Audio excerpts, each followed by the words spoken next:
मैं विजय सर और आप देख रहे हैं कैरियर XYZ यूट्यूब चैनल। अगर आप इस यूट्यूब चैनल में पहली बार विजिट कर रहे हैं तो उसको सब्सक्राइब करते वक्त बेल आइकन को दबाना ना भूलें।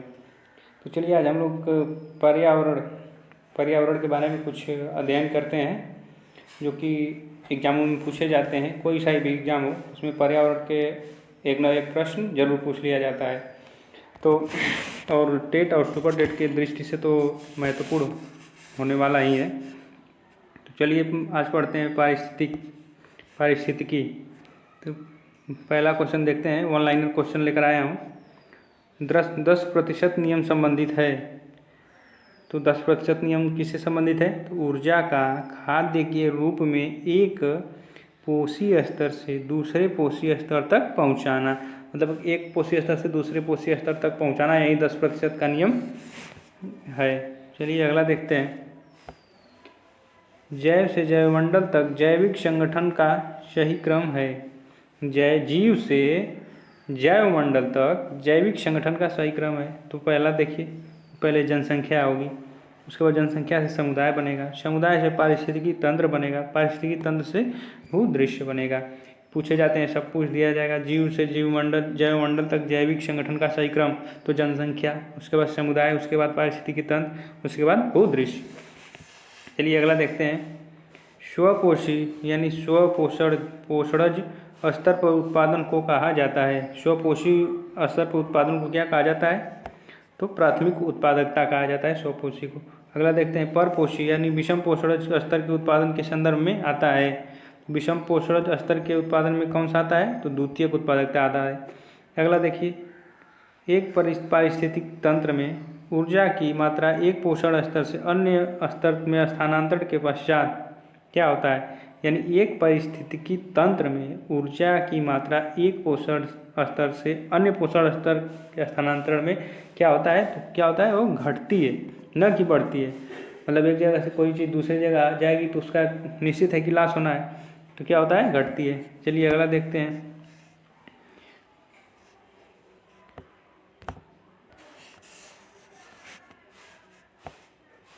पारिस्थितिकी पारस्परिक संबंधों का अध्ययन है। यानी पारिस्थितिकी पारस्परिक संबंधों का अध्ययन क्या है? जीव और वातावरण के बीच का यही संबंध है कि पारिस्थितिकी और पारस्परिक संबंधों का अध्ययन, यानी जीव और वातावरण के बीच का संबंध है। चलिए अगला देखते हैं। जीवधारियों के कार्बनिक और अकार्बनिक वातावरण और पारस्परिक संबंधों के अध्ययन को पारिस्थितिकी अथवा पारिस्थितिकी विज्ञान कहते हैं, यह बताया। तो यह किसने बताया? तो अर्नेस्ट हैकल ने बताया। जीवधारियों के कार्बनिक और अकार्बनिक वातावरण के पारस्परिक संबंधों के अध्ययन के बारे में अर्नेस्ट हैकल ने बताया था। चलिए अगला देखते हैं। पारिस्थितिकी प्राकृतिक की संरचना एवं प्रक्रिया का अध्ययन है, यह बताया था यूजीन ओडम ने। पारिस्थितिकी प्राकृतिक की संरचना एवं प्रक्रिया का अध्ययन है, किसने बताया था? यूजीन ओडम ने बताया था। अगला देखिए, सर्वप्रथम पारिस्थितिकी तंत्र इकोसिस्टम की संकल्पना प्रस्तावित की गई, यानी कब की गई थी? तो वर्ष 1935 में एजी टांसले द्वारा सर्वप्रथम पारिस्थितिकी तंत्र इकोसिस्टम की परिकल्पना की गई थी, एजी टांसले द्वारा। अगला देखते हैं। पारिस्थितिकी तंत्र की विचारधारा को बायोसिनोसिस तथा माइक्रोकास्म कहा जाता है, यानी किसने कहा? तो कार्ल मोबियस तथा फोर्ब्स ने कहा था। प्राकृतिक की एक कार्यात्मक इकाई के रूप में जानी जाती है, तो कौन क्या जाना जाता है? पारिस्थितिकी तंत्र जाना जाता है। प्रकृति की एक कार्यात्मक इकाई के रूप में पारिस्थितिकी तंत्र को जाना जाता है। चलिए अगला देखते हैं। कृत्रिम परितंत्र होता है, यानी कृत्रिम परितंत्र किसे कहते हैं? जो मतलब बनाया जाता है उसे खेत जो कहते हैं, वो कृत्रिम परितंत्र के रूप में आता है खेत। कृत्रिम पारिस्थितिकी तंत्र है, कृत्रिम पारिस्थितिकी तंत्र है, तो क्या है? वह धान का खेत है। चलिए अगला देखते हैं। घास स्थल, वन तथा मरुस्थल उदाहरण हैं। तो स्थलीय पारिस्थितिकी तंत्र के घास स्थल तथा वन मरुस्थल उदाहरण हैं स्थलीय पारिस्थितिकी तंत्र के।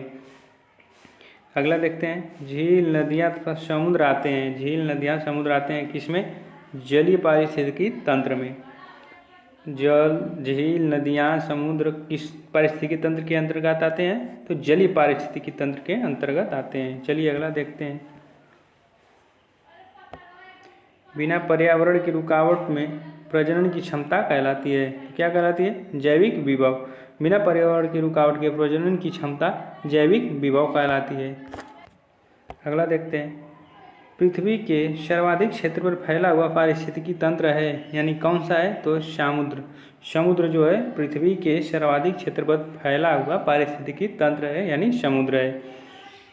अगला देखिए। पृथ्वी पर विद्यमान जलमंडल में समुद्री जल होता है।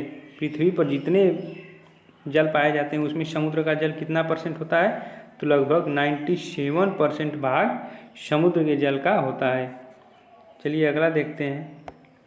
समुद्री जल में सर्वाधिक व्याप्त लवण है, यानी कौन सी नमक है? तो सोडियम क्लोराइड। अगला देखते हैं। पारिस्थितिकी संतुलन बनाए रखने में मदद करता है। पारिस्थितिकी संतुलन रखने में मदद करता है वनारोपण, वर्षा जल, जल प्रबंधन तथा जैव भंडारण। चलिए अगला देखते हैं। वह कार्य जिससे पारिस्थितिकी संतुलन बिगड़ता है। तो पारिस्थितिकी संतुलन किससे बिगड़ता है? वृक्ष को काटने से पारिस्थितिकी संतुलन बिगड़ता है। पारिस्थितिकी तंत्र में उच्चतम पोषण स्तर का स्थान प्राप्त है, यानी पारिस्थितिकी तंत्र में उच्चतम पोषण स्तर का स्थान किसे प्राप्त है? तो सर्वाहारी को, जो कि शाकाहारी और मांसाहारी दोनों होते हैं। अगला देखते हैं। पारिस्थितिकी तंत्र का एक जीवी संगठक नहीं है। तो कौन नहीं है? वायु। अगला देखिए। पारिस्थितिकी निकाय में ऊर्जा का प्राथमिक स्रोत है। तो कौन सा है? सौर ऊर्जा, जो कि सूर्य द्वारा प्राप्त होता है हमें, वही जो है पारिस्थितिकी निकाय में ऊर्जा का प्राथमिक स्रोत है। चलिए अगला देखिए। निर्जीव कार्बनिक तत्वों को अकार्बनिक यौगिकों में तोड़ते हैं। तो जो तोड़ते हैं उसे क्या कहते हैं? अपघटक कहते हैं। निर्जीव कार्बनिक तत्वों को अकार्बनिक यौगिकों में जो तोड़ते हैं उसे अपघटक कहते हैं। अगला देखिए। सूक्ष्म जीवों की एक विस्तृत किस्म जैसे फफूंद, जीवाणु, गोलाकृमि, प्रोटोजोआ और केंचुआ भूमिका अदा करते हैं। किसका? तो अपघटकों की अदा करते हैं। प्रोटोजोआ हो गया, गोलाकृमि हो गया, जीवाणु, फफूंद हो गया, ये सब अपघटकों की भूमिका अदा करते हैं। प्राथमिक उपभोक्ता है, यानी प्राथमिक उपभोक्ता कौन है? चींटी और हिरण है, जो कि शाकाहारी हैं सब, उसे प्राथमिक उपभोक्ता के अंतर्गत रखते हैं। किसी खाद्य श्रृंखला में मुख्यतः प्राथमिक उपभोक्ता की श्रेणी में आते हैं। मैंने बताया ना ऊपर। देखिए कौन आते हैं? शाकाहारी, जो मांस नहीं खाते हैं, जो शाकाहारी कहते हैं। तो किसी खाद्य श्रृंखला में मुख्यतः प्राथमिक उपभोक्ता की श्रेणी में वही आते हैं जो शाकाहारी होते हैं। चलिए अगला देखते हैं।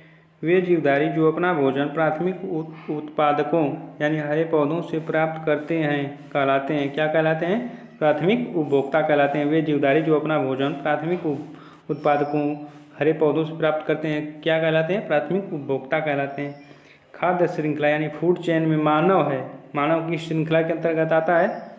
तो देखिए प्राथमिक और द्वितीयक उपभोक्ता दोनों आता है, शाकाहारी और मांसाहारी दोनों होते हैं। तो खाद्य श्रृंखला फूड चेन में मानव प्राथमिक और द्वितीयक उपभोक्ता के रूप में आता है। शाक सब्जियों का सेवन करने पर मनुष्य प्राथमिक उपभोक्ता, जबकि मांसभक्षी होने पर श्रेणी में आएगा।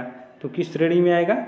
द्वितीयक उपभोक्ता में आएगा। जब वो मांस खाएगा और शाक सब्जी भी खाएगा तो द्वितीयक उपभोक्ता में रखा जाएगा, और जो केवल शाक सब्जी खाएंगे उसे प्राथमिक उपभोक्ता के अंतर्गत रखेंगे। देखिए मोस्ट इम्पॉर्टेंट क्वेश्चनों में से क्वेश्चन है कि एक घास स्थली पारिस्थितिकी तंत्र के खाद्य श्रृंखला में विभिन्न घटकों का सही क्रम। तो खाद्य श्रृंखला में सही क्रम कौन सा है? तो पहले घास आएगा, उसके बाद घास को टिड्डा खाता है, टिड्डा को मेढक खाएगा, मेढक को सर्प खाता है। न कि सर्प को मेढक खाता है, मेढक को सर्प खाता है। तो घास किस प्रकार में आएगा? तो उत्पादक में आएगा घास। और टिड्डा प्राथमिक उपभोक्ता में आता है। मेढक किस उपभोक्ता में आएगा? द्वितीयक उपभोक्ता में, ताकि वो शाकाहारी और मांसाहारी दोनों होता है, तो द्वितीयक उपभोक्ता में रखा गया है। और सर्प आ जाएगा तृतीयक उपभोक्ता में। मेढक को खा ले सकता है, टिड्डा को भी खा सकता है और घास को भी खा सकता है, इसलिए तृतीयक उपभोक्ता में रखा गया है।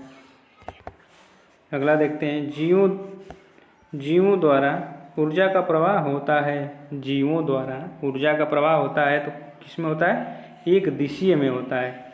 आहार श्रृंखला का निर्माण करते हैं तो क्या कहते हैं? कौन कौन से? घास को बकरी खाएगा, बकरी को मानव खाता है, तो आहार श्रृंखला का निर्माण घास से लेकर मानव तक होता है। जीवभार का पिरामिड जिस पारिस्थितिकी तंत्र में उलट जाता है वह है। तो जीवभार का पिरामिड जिस पारिस्थितिकी तंत्र में उलट जाता है उसे क्या कहते हैं? तो जो है वो तालाब है। जिसमें जीवभार का पिरामिड जिस पारिस्थितिकी तंत्र में उलट जाता है वो है तालाब। चलिए आज यहीं तक रखते हैं। अगर अभी तक हमारे चैनल को सब्सक्राइब नहीं किए हैं तो कृपया सब्सक्राइब कर लीजिए।